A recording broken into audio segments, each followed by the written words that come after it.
E rieccoci in diretta con l'edizione trevigiana dei nostri notiziari. Ora il calcio, presentazione ufficiale oggi del nuovo mister bianco celeste. Si punterà sui giovani con un 3-4-3. Domani comincia intanto il ritiro della squadra. Longarone, 26 gli elementi tra vecchi e qualche nome nuovo.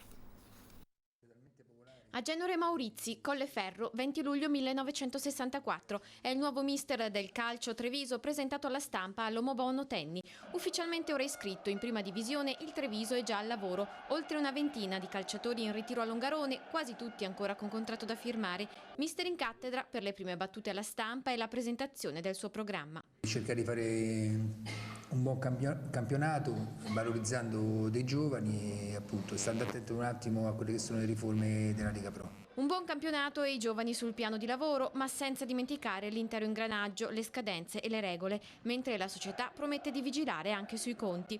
Il mister, giocatore e allenatore di calcetto prima e poi di calcio a 11, si mostra sereno e fiducioso, coi piedi ben piantati in campo. Avere degli estimatori e trovare squadra non è mai semplice. Quindi bando alle chiacchiere, gli eventuali problemi meglio discuterli in spogliatoio e tra le mura della società. Fuori si parla solo di calcio giocato. Sono soprattutto contento se riusciamo a regalare alla tifoseria, alla società, quelle soddisfazioni che si aspettano da noi.